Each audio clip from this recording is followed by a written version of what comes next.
National Entrepreneurship Week's Everyday Entrepreneur video series. Got to do a quick disclaimer. I have a co-speaker here today, Mr. Lee, and he might chime in. So hi, David. Welcome today. We're so excited to talk to you. Thank you, Amber. Excited to have this conversation. For those of you that don't know, we've been working with David Ponraj at Economic Impact Catalyst over the last few years as a great supporter of National Entrepreneurship Week. So I'm going to dive into his bio and then we're just going to get right into it. Chief Executive Officer, MBA, and founder of Economic Impact Catalyst, EIC, David Ponraj knows firsthand what it's like to jump headfirst into entrepreneurship without knowing when or how he will surface. The self-described serial entrepreneur has taken several leaps of faith in his 20-plus year career in business management, which led to the creation of Economic Impact Catalyst. Leaving his home in India at an early age to pursue a degree in international business from St. Petersburg College in Tampa, Florida, segued into his first startup business not long after graduation. David has since traveled the world, engaging various entrepreneurial ecosystems on behalf of companies like Nielsen Media. Woo, I don't know why that trivia, where he was vice president of global innovation. It was there he recognized startup leaders of all backgrounds have a need for stronger support systems, and where the idea for a solution, Economic Impact Catalyst, was born in 2018. Today, EIC partners with more than 80 organizations to build the infrastructure they need to practice entrepreneurship-led economic development. So, welcome, David. Thank you. That was a mouthful, the intro. Yeah, no, I love it. I love it. And we are proud to also work with EIC on our platform at National Entrepreneurship Week. So talk a little bit about what it is and kind of how you got to where you are today. Yeah. So this is actually both my journey and the journey of many entrepreneurs that start in the US. When I first started this business, I was really focused on how can I make it easier for people to start businesses. And that's because I had a prior business in 2008 that, after years of struggling, crashed and burned. And I used that as a stepping stone. And I believe that failure teaches a lot more than success. I look at both failure and not to get too philosophical, but I look at failure and success, especially in the startup journey, as both imposters, because you win a contract, you have this super high, and then you lose a contract, and then you're like, oh my God, am I going to have a viable business? And you have these peaks and troughs. And so I look at success and failure as really imposters, because you don't know whether they're true or not. But if you can use your failures to learn from, you could have a much better outcome the second time around. And I believe that we were able to scale this business really fast, simply from the fact that I told myself, I'm going to make new mistakes. I'm not going to make the old mistakes. But not many entrepreneurs can afford that, right? A lot of entrepreneurs, especially if you are a person of color, woman, or other minority groups, it's very hard for you to break through. And so as a founder, I said, how can I make it easier for people that are like me, immigrants or returning citizens, or people that have traditionally been marginalized, have an easier path to entrepreneurship? Because like you, I believe that entrepreneurship is the best path to wealth creation, and it's the best path to breaking generational poverty. So I said, can I create a business that can help me first fix the problems from my last business, but at the same time, can I find a business that will help me to scale and be able to help other people as well? And so I will just say at the outset, I am super fortunate. If I started this business again, I don't know if I'd been able to scale it this fast, because I feel like luck plays such a big role in what we do. We have to hustle every day, but you also have to get extremely lucky. Yeah, but I feel like it's calculated luck, right? Like you put your bets where they need to be. And I think that's such a powerful concept, this idea that you built this because you wanted to provide opportunities for people like you that don't have that. So let's talk about what that is that you built. So what is EIC? What is the platform? Talk a little bit about that and like how that came to be. Yeah. So Economic Impact Catalyst is a platform that does a lot of things, but at its core, we have Startup Space, which is a platform that allows people to be able to find resources in their local communities or find nationally, like National Entrepreneurship Week programming. And we help our communities to better provide programs. So help our communities with getting better access to the content, the programming, the events, etc. And we do it through a platform called Startup Space, where we have over 30,000 small businesses that are able to connect and find resources across the country. We also have a couple other products. We have a product for market research, which allows us to measure economic impact of the work that our clients do. Because ultimately, if you don't tell the stories, you're not going to get the funding. And a lot of times, our clients do great work, but are not able to then get the benefit of that work. Ultimately, if you're not getting investments back into your community, you're not going to be able to scale, right? And so, and as an entrepreneur, I'm constantly thinking about what are the things our clients really want versus Mhm. what we want to build. So we built Startup Space, and then we realized that our clients also want help with telling their stories, because 99% of our clients are grant funded, and they've got grant reporting cycles, and they Yeah. have to show impact, right? So we built that. And we're launching two other new products in the marketplace. One of them is helping our entrepreneurship center managers have better access to the tools and resources they need to do their work. So, like a program certification that allows our entrepreneurship center managers to be able to be better equipped.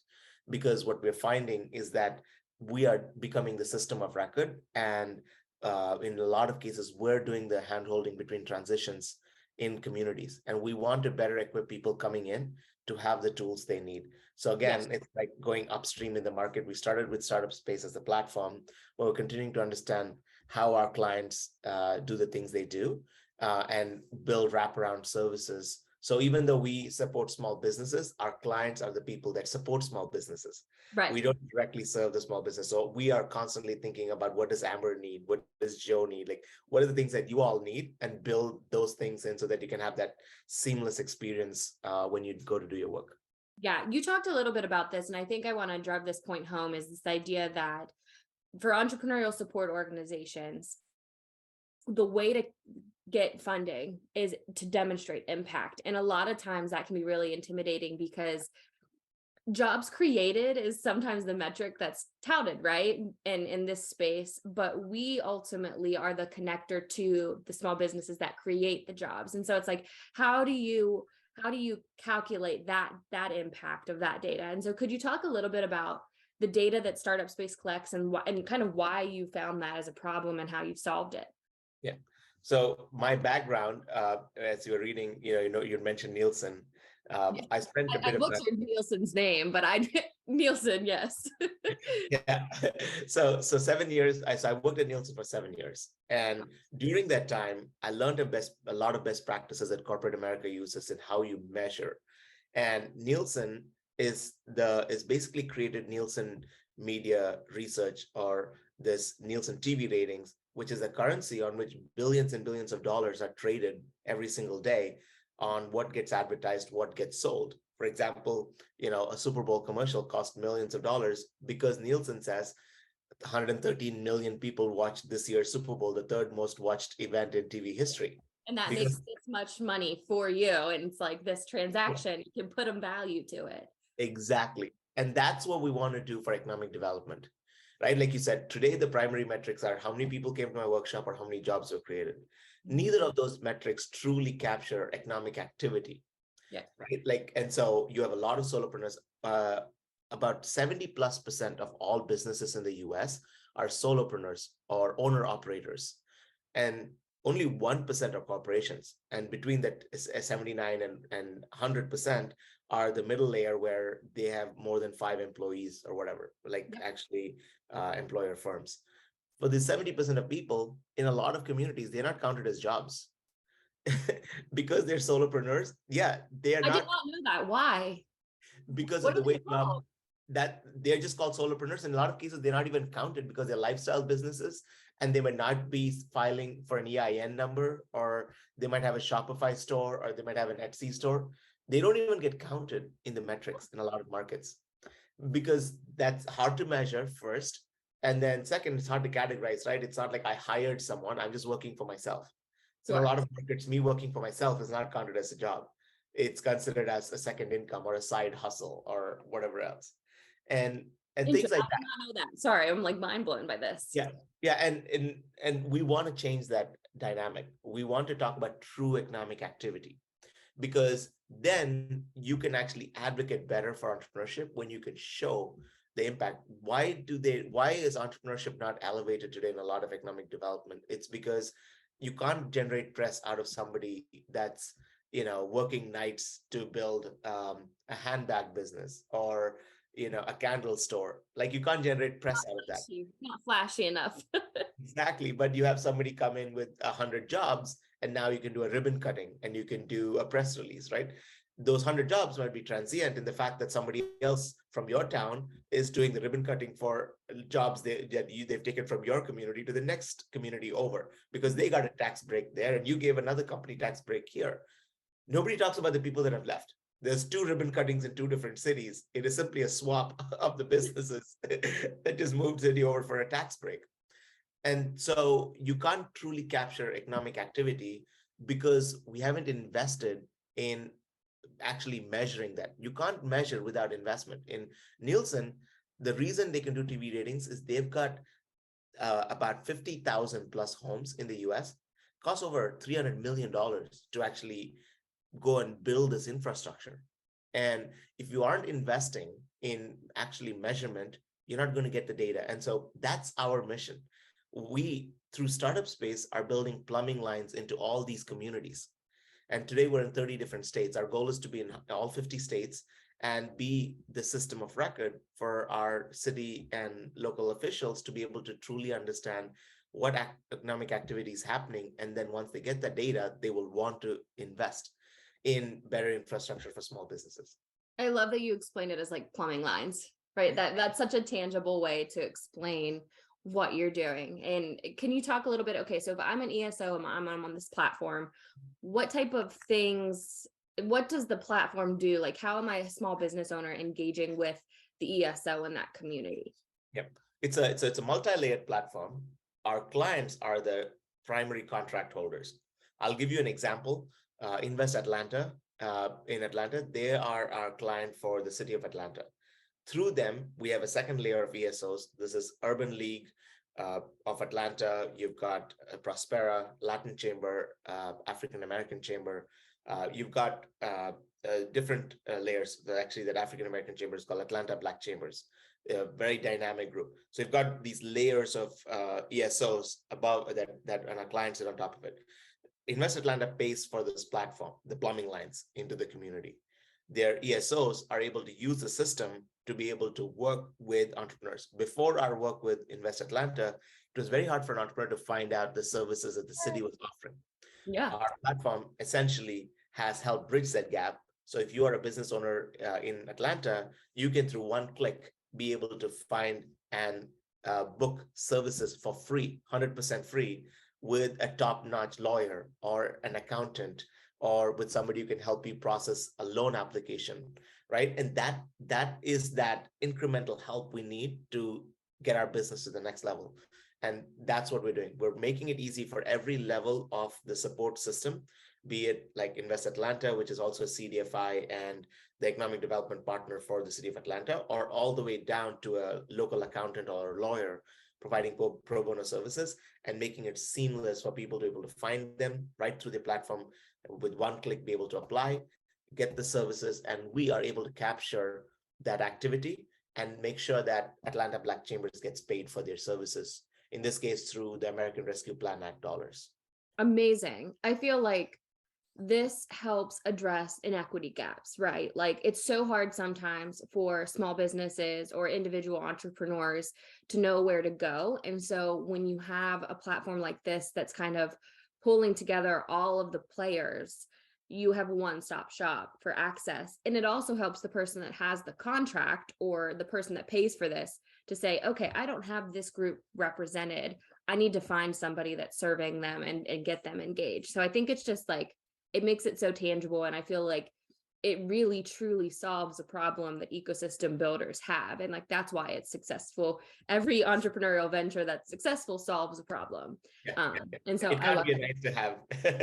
Yeah, I do have, I gotta ask, because you mentioned this. So we talked a lot, like this is really successful. It clearly solves a problem. I gotta talk about your bust that you talked about, Yeah. because we ask people and entrepreneurs to often talk about their failures and what they learned from them. So can you talk a little bit about that failure and kind of what happened and how you learned from it?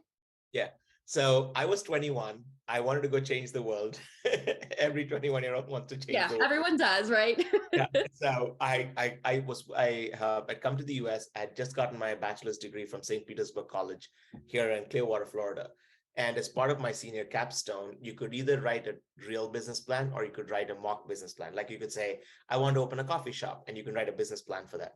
I was like, if I'm going to go through this effort of writing a business plan, let me write a plan that might be able to work. Okay. So I wrote this business plan, and I was selected as the top winner in the business plan competition. And I started asking myself, what would it take to actually start this? And I was like, you know what? I'm going to do this. So I was working at Tech Data as an analyst on one of their biggest accounts, Dell. I quit Tech Data. Everybody was like, no, no, no, that's the wrong move. You're only 21. You Do don't. not do that. Yes. And there's a lot of truth in this kind of thinking. Every decade up to your 60s, every decade, your probability of success in that decade increases versus the prior decade. Sure. While we hear about young people starting, really the 50-year-olds and the 60-year-olds that start, they have a very, very high threshold for they can scale much easier because you have the intellectual capital, you have the social capital, you have the financial capital. Those things you don't have as a 21-year-old. You have a lot of kind of You just have will. ambition and like Yes, drive. yes. And that's not a bad thing, right? But I was pounding the pavement all across Clearwater Beach, St. Pete Beach. So I started this business, handbag business, went back to India, hired 30 women that were from very, very disadvantaged communities that could not find employment, trained them, built this beautiful handbag business. To this day, like people will seek me out and be like, those were the most beautiful handbags. Like they were truly gorgeous. Like some of them had like 100 hand-sewn mirrors on these bags. Oh my Okay, God. so yeah, but so I did this, come back to the US. I am this true hustler, pounding the pavement in every single beach store, selling 30 bags here, 50 bags here. Scaled it, started selling 100 bags, 200 bags. We started doing trade shows in Chicago, in Orlando, in Las Vegas. Started doing these trade shows, selling thousands of bags. The problem is when you're doing this work that's heavily labor intensive, you could if you for me to make a true profit like what Macy's makes on retail, I'd have had to sell my bags for about $180. Mm. And without a brand behind it, it's very hard to sell. If you have a brand, you could sell it for $1,800, right? But without a brand, people are comparing you to what they could get at Walmart or Macy's, right? So our cost, so we were selling these bags for about $60. The cost to make them was about $50. So you were If, just you were yeah, not turning enough profit. Macy's, even when it goes from Macy's to Ross, everybody in that supply chain makes money. Nobody ever loses money on retail because it costs a fraction. Because I know this because I spent years trying to understand how we could scale our business. It costs a fraction to make these bags in China. People would come to us and say, hey, let me make these bags for you in China. I'd be like, no, but it defeats the mission. I'm helping these women out. Like I wanted to be fair trade certified. So we had all these certifications, but if you're making it for 50, so we would make every year about $80,000 and our cost was about 100,000. So we weren't that far. But after 4 years, my lawyer told me, my accountant told me, dude, listen, we cannot go this way because the IRS at this point considers this a hobby. And I was like, what do you mean? He's like, if you make losses 4 years in a row, the IRS doesn't think you're in the business of making a profit. At that point, you are the same as somebody who's playing in a band on the weekend and is getting beer money. Same. Right. And so It's so sad though. I'm like sad for you. yeah, and there's lots of tears. But those women, when I went back to them, they said, oh, don't cry for us. Because of what you've done for us, we are now employable. These women could not leave their homes. 2 years after working for us, they were making more money than the men in their homes.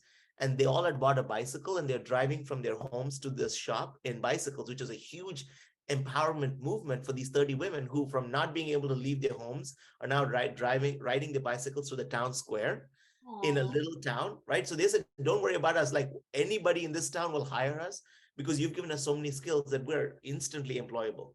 And so I was the one who was shedding the most just because I felt like rather than change the world, I had I had failed people. But that lesson really helped me with this business. I now, I'm so much better at unit economics. I am so much better at value proposition. I'm so much better at understanding the long game and knowing how you can make money on every dollar. I understand cash flow statements, like all the things that you need. You can only go through this trial by fire.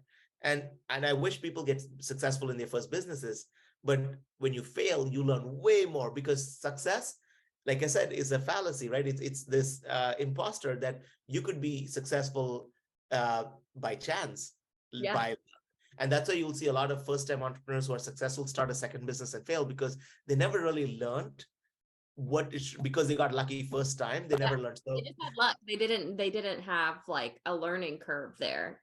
yeah, and Interesting. so the failure, while it was very, very painful and made us very close to losing our home, it made it really rough for me and my wife.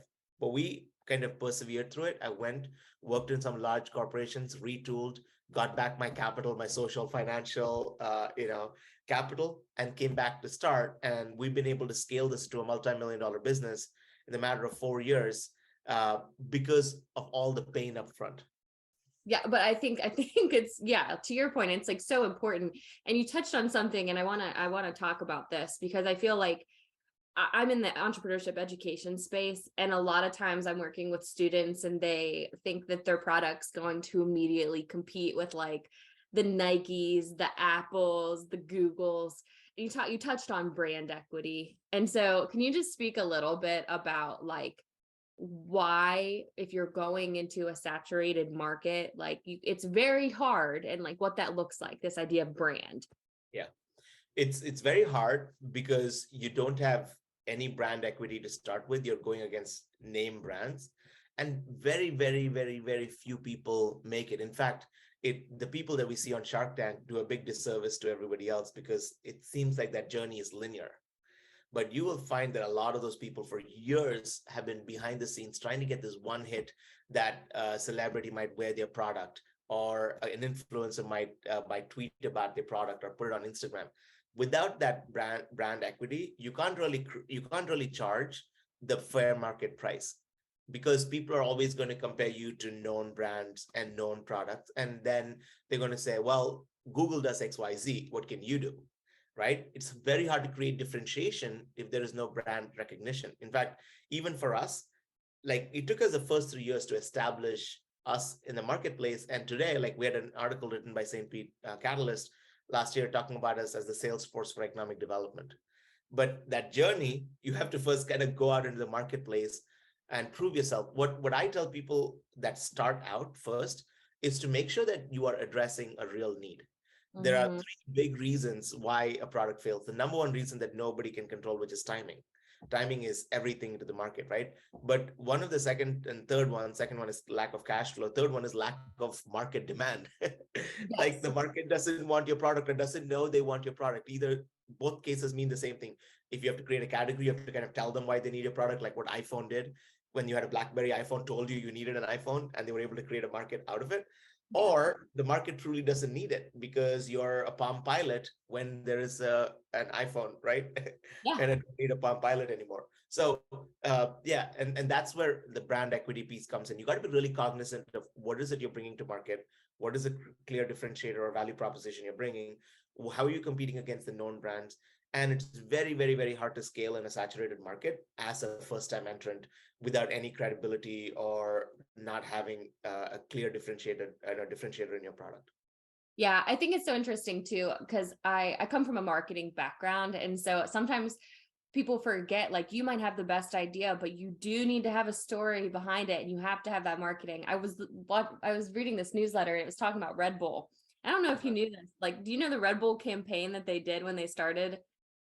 They No, put no. they put their cans in garbage. So like they went around in cities and they would place their cans on the top of garbage to make the appearance The that people are drinking. everyone was drinking Red Bull. And then that just got this natural brand recognition. And now they are like one of the leading energy drinks. And I thought that was fascinating because you really got to think outside of the box about I love marketing like And that. then I love Red Bull. Red Bull, I think, has so many stories like this. Like Red Bull has done so many things to kind of stand out because their market was also saturated, right? They had Coke, they had Pepsi, they had all these other products already. Yeah. And now they have a huge niche in that market. They went late night and they threw their cans in garbage. And I was like, I love that. So that was amazing. Okay, well, this has been an incredible conversation. I could talk to you all day. I've got to ask my final question. If you were talking to a prospective entrepreneur or 21-year-old David just getting started, what is like one piece of advice that you would give if you only had them for 30 seconds? What would you say? Yeah, I would say you have to know the unit economics of how you make money. And a lot of entrepreneurs don't think about, like, if they make a sale, they feel like they want a customer. But to have a real profitable business, you need to understand, if I give you $10 and you have a business that costs $10, you're not going to have a viable business model. So it's not just about the sale. You got to have the sale. And a lot of the reason why only 50% of businesses make it past 5 years in the US is because you could have sales, and sales or even loans or investments could fuel the early part of your journey. It's very hard to get a working model together where you're able to bring that a full circle around and have a profit and loss statement where you are making a cent on every dollar. If you could start that very, very early on and can make a cent in every dollar you build early on, I think you have a scalable business model. And now not everyone do that, right? If you have an app, you have to kind of initially do a lot of viral marketing and other things. Yes. But that's what I tell every entrepreneur who starts. And my biggest lesson from my first business was, I was like, wow, I'm selling it for $80,000 till the year end came, and I was now in the whole 100,000, right? The unit economics. If I could have figured out a way to make $1 on every bag I sold, after everything has been said and done, after shipping cost, after marketing cost, everything, if I could make $1, I would still be around. It might not be a lot of profit, but I'll definitely be profitable, right? And entrepreneurs, a lot of entrepreneurs don't think like that because we're so positive and we're so like driven. Well, like, we can change anything, we can make it happen. It didn't happen today, but we'll make it happen tomorrow. And that's a big risk. You gotta have to make it today. If you don't, stop, right? Yeah. The reason you're in entrepreneurship is to, I say it incorrectly, so people correct me all the time, but I use it to prove a point. The reason you get into entrepreneurship is to become rich. Right. You cannot become poor in the process of becoming rich. and a lot of people become poor in the process of becoming rich because they feel like, I've got grit and I'm going to power and persevere through this, without ever getting the unit economics right. It will never come through grit. It'll come through cold, hard calculations of, am I making profits, right? So that's what I tell people, like, don't become poor in the process of becoming rich. Yeah, I feel like you quitting your job immediately and going into this business is probably also, maybe don't do that, guys. Yeah, exactly. Start it as a side hustle. Make sure you've got all the bones. You don't need to write a business plan. You just have to get the structural pieces right. You understand cash flow statement. You understand how you're making a penny on every dollar, and and who's your customer. I think that's so powerful because a lot of, like you said, entrepreneurs are so driven and they care about their problems, and like, you can care about your problems, but also be focused on making enough to survive. And thrive. So did you hear that? We need to make money. He's like, I got you. He's already got it. I got it, Mom. I'm going to solve the world and make money. Right? Yeah. Well, David, thank you so much. Where can people go to learn a little bit more about EIC? So they can go to economicimpactcatalyst.com and they can learn more about what we do. If they're an entrepreneur, they can find services. If they're an ESO, they can learn how to connect into their community, or if they have a community, they can reach out to us and we can help them. Perfect. Highly recommend, if you want to see some of National Entrepreneurship Week's resources and our event, that is an integrated EIC platform on our site too. So thank you so much. It has been such a pleasure to chat with you. Appreciate you, and just look forward to sharing your story. Thank you, Amber, for having me. Okay.